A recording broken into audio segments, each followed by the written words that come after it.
नमस्ते विद्यार्थी मित्रों।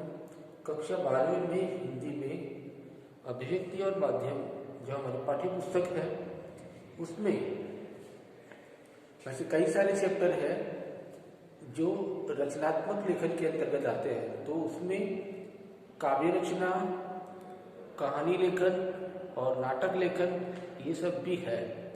तो हम आज काव्य रचना के बारे में पढ़ेंगे कि इसमें अक्सर ये होता है, पूछा जाता है कि ये कविता रचना जो है, काव्य रचना, वो किस तरह से की जाती है, तो उसके लिए कौन सी सामग्री चाहिए, कैसे बनती है कविता, कैसे होता है ये सृजनात्मक कार्य। तो आइए देखते हैं, एक नजर करते हैं कविता हम इसे कहेंगे जो हमारी जो भावनाएं हैं, हमारी जो भी भावनाएं हैं या हमारी कोई कहानी है, उसके बारे में हम किसी को एक कलात्मक रूप से उसकी प्रस्तुति करते हैं, तो वो कविता है, वो काव्य है। सबसे पहले जरूरी है कि हम उसके घटक को, यानी उसके लिए जो जरूरी सामान है, जो जरूरी चीजें हैं, उसकी बात हम करें। तो कविता कौन बना सकता है, उसके लिए क्या चाहिए। हम साहित्य में पढ़ चुके हैं हिंदी में कि कबीर, मीरा, तुलसीदास, कई सारे ऐसे पुराने जो कवि लेखक हो गए, उनके पास इतना भाषा ज्ञान नहीं था, वो पढ़ने लिखने नहीं गए इतना, लेकिन फिर भी अनुभव का ज्ञान उनके पास था, उनके पास भाव था, भाव की कमी नहीं थी।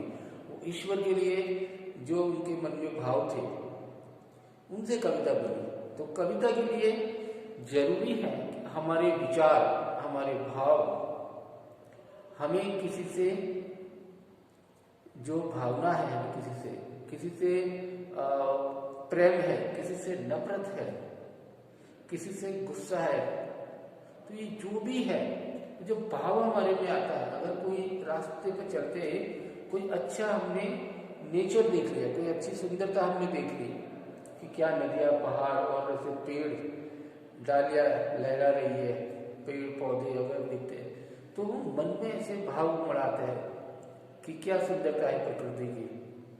तो फिर वो जो भाव उमड़ते हैं, वो अगर वो भाव ऐसे उमड़ते हैं, तो फिर हमारे अंदर क्या होता है, हम ये सोचते हैं कि उसको एक कलात्मक रूप से उसको प्रस्तुत करें। तो उन भावों को हम शब्दों का रूप देते हैं, तब जाकर के कविता बनती है।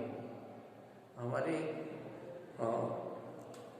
12वीं की पाठ्य पुस्तक आरोह भाग 2, उसके अंदर आखिरी एक कविता थी जो अभी सिलेबस में नहीं है, जिसमें उमाशंकर जोशी जो कवि है गुजरात के, उन्होंने उस कविता के अंदर बताया कि छोटा मेरा खेत चौकोना। जिस तरह से खेत में बुआई होती है, बीज आरोपण होता है, उसके बाद उसमें पानी मिलता है, खाद मिलता है, सूर्य की रोशनी मिलती है, तब जाकर के वो पौधा बनता है, अंकुर फूटता है, पौधा बनता है, पेड़ बनता है, और उसमें से रस मिलता है, रस कहे हम, फल मिलते हैं, फूल मिलते हैं, उसका एक रस निकलता है। तो ये जो है, जिस तरह से खेती का काम है, बुआई का काम है, और फिर पेड़ पौधे फूल की बात करते हैं, इसी तरह से ये जो खेत की समानता कवि ने वहाँ एक पन्ने की है कि एक कविता का जो पन्ना होता है, उसमें भी ऐसा होता है। जब भी कोई कवि जो होता है, उसके दिलो दिमाग में जब कोई भावनाओं का बीज आरोपित होता है, कहीं कोई बुरी घटना हुई, तो उसको लेकर के ऐसे करुणा के भाव इससे जगते हैं। तो फिर ऐसे भावों के बीच से कविता का बीजारोपण होता है।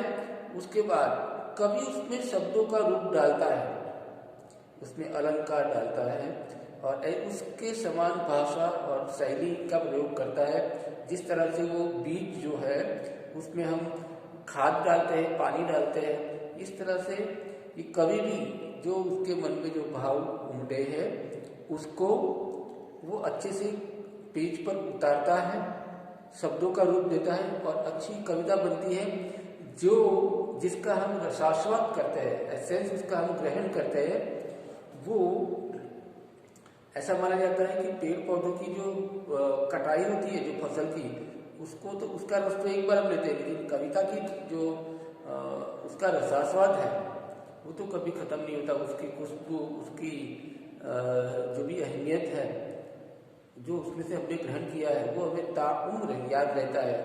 पीढ़ियों से पीढ़ियों तक हम कवि मीरा वगैरह जो प्रसिद्ध रचनाकार हुए, हम उनको नहीं भूलते हैं। तो कविता वो चीज़ है। तो कविता किस तरह से उसकी रचना होती है कि जब कवि के मन में ख्याल आते हैं और फिर जो बादल ख्यालों के ऐसे विचारों के ऐसे घुमड़ते रहते हैं, उसके बाद ऐसे भावों को वो शब्दों का रूप देता है और उसे कलात्मक रूप से वो लिखता है, तब जाकर के वो कविता बनती है। तो एक सवाल ये भी होता है कि कविता के लिए कौन कौन से जरूरी ऐसे तत्व हैं, कौन से ऐसे सामग्री जरूरी है जिससे कविता बनती है। तो उसके घटक इस प्रकार है। पहले तो है भाषा, यानी शब्द। ये निर्भर करता है कि आपको किस प्रकार के भाव है, तो उस प्रकार के शब्द, जहाँ वीरता का भाव हो तो वहाँ ऐसे कड़े शब्द होने चाहिए जो हमें हमारे में ऊर्जा पैदा करे, मायूसी नहीं। तो उस प्रकार की प्रॉपर भाषा शैली हमारी होनी चाहिए। तो सबसे जरूरी है शब्द। शब्द पर डिपेंड करता है। अगर हम कोई प्रसिद्ध कवि की कविता हम लें और उसमें जो भी शब्द दिया है, मान लो कि आकाश के लिए वहां पर गगन शब्द का इस्तेमाल किया है, अगर हम उसके बदले कोई दूसरा हम उसका सिमिलर वर्ड हम वहां पर रखें तो वो मजा नहीं आएगी जो उस कविता में उस शब्द से मजा आई है। तो जरूरी है भाषा शैली, किस तरह का भाव है उस तरह से भाषा भी होनी चाहिए, उस तरह के शब्द भी होने चाहिए, तब जाकर के वो कविता जो है वो आकर्षक बनती है और कवि का जो अभिप्राय है कहने का वो स्पष्ट होता है और हमें उससे जो हमारे में भावोत्पत्ति होती है, रसोत्पत्ति होती है, हमें वो जो भी एसेंस है जो कवि कहना चाहते हैं, दुख तो वो करुणा की बात है तो हम भी करुणा महसूस करते हैं, अगर खुशी की बात है तो हम भी वो जो एहसास, जो अनुभव कवि ने लिखते वक्त किया था, वो भाव, वो रस, वो इमोशन हमारे में भी आता है। तो जरूरी है शब्द कविता के लिए। एक सवाल ऐसा ही मैंने कहीं पढ़ा था कि कविता के लिए शब्द की कितनी अहमियत है, क्या महत्व है। तो शब्द का यानी भाषा का काफी महत्व है। कवि अपने भावों को शब्दों का रूप देता है तभी तो कविता बनती है। तो शब्द बहुत जरूरी है, भाषा बहुत जरूरी है काव्य रचना के लिए। उसके बाद शैली में क्या है, शैली मतलब स्टाइल। कवि को अपना हक है, अपना फर्ज है कि वो किसी भी तरह से कोई भी रचना लिखे तो उसमें अपनी एक शैली होती है। जैसे कि हम बात करें कि पढ़ने की बात, तो हर एक का पढ़ने का अलग अंदाज होता है, अलग तरीके से पढ़ते हैं सभी लोग। ऐसा नहीं जरूरी कि कुर्सी डबल लेकर आके सीधे ही बैठे, कोई लेटे पढ़ रहा है, ठीक है, तो कोई चलते चलते पढ़ रहा है, सभी का अलग अंदाज होता है। तो शैली एक लेखक को या कवि को जो है ना वो सबसे अलग करता है। कि जैसे कि हम बात करें, कोई कवि ऐसा है जो थर्ड पर्सन सिंगुलर से वो कविता शुरू करता है कि वो तोड़ती पत्थर देखा मैंने इलाहाबाद के पथ पर, ठीक है। तो कोई खुद किसी चीज की तारीफ कर रहा है, वर्णन कर रहा है, तो कोई जगह पर ये होता है कि जनरल बात होती है कि जैसे आज ऐसा हुआ, तेज हवा बह रही थी और जैसे गुस्सा करके सबको संदेश दे रही थी, तो इस तरह से भी हो सकता है। तो सभी कवि का अपना अंदाज होता है, कविता अलग अलग तरीके से लिखते हैं, उसे शैली कहते हैं। फिर रस की बात करें तो रस क्या है, रस कविता की आत्मा कहाँ गया है, कविता की आत्मा रस है। यानी कि रस कौन से है, जैसे कि करुण रस, हास्य रस, रौद्र रस, विभत्स रस, तो ये अलग अलग रस है। तो वो रस, जैसे कि कोई करुण कविता लिखी गई, करुण रस में कविता लिखी गई है, तो वो पाठक जो रीडर है, जो लिसनर है, उसको वो रस प्राप्त होनी चाहिए, वो एसेंस मिलना चाहिए कि उसमें भी अगर कोई हम मूवी देख रहे हैं तो उसमें कोई नायिका गीत गा रही है और रो रही है, तो हमें भी, हमारी आंखों में भी आंसू आते हैं, तो एक करुण रस की निष्पत्ति हुई, ऐसा कहा जाता है। तो कविता के अंदर जरूरी है कि वो रस निष्पत्ति हो। अगर कोई कविता ऐसी हास्य पैदा करने वाली हो तो हमें भी वो हास्य आता है, हम भी वो महसूस करते हैं हंसना, तो वो क्या है, वो रस निष्पत्ति है। अगर कोई शांत भाव है, कोई भक्ति भाव वाली कोई रचना कोई पढ़ रहा है, तो हम रिलैक्स हो जाते हैं, शांत हो जाते हैं, तो एक शांत रस है ये। तो कविता के लिए जरूरी है कि हमें एसेंस की प्राप्ति हो, रस निष्पत्ति हो। उसके बाद अलंकार। अलंकार का अर्थ होता है ऑर्नामेंट। ऑर्नामेंट जैसे हम लोग ऑर्नामेंट पहनते हैं किस लिए, कि हम सुंदर दिखाई दे, अच्छे दिखाई दे, इसलिए।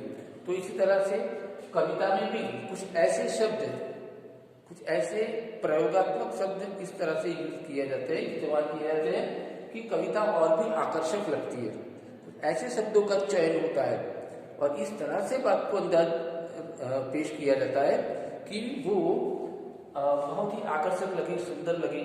तो अलंकार भी जरूरी है, ये सब। और एक चीज और है, छंद।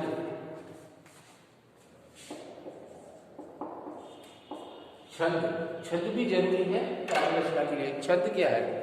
छंद जैसे हम देखते हैं कि दोहा छंद है, तो दोहा छंद में क्या होता है, हर एक का एक मीटर होता है कि दोहा छंद है तो 2 लाइन है, तो पहली लाइन में कितने अक्षर आने चाहिए, दूसरी लाइन में कितने अक्षर होने चाहिए, तो ये एक तरह से मीटर होता है।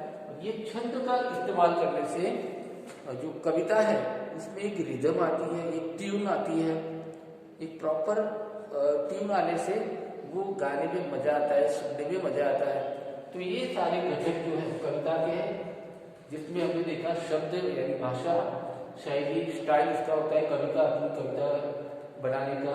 एक रस निष्पत्ति है, एसेंस, अलंकार यानी ऑर्नामेंट, छंद यानी मीटर, ये सारे कविता रचना के लिए बहुत जरूरी घटक है।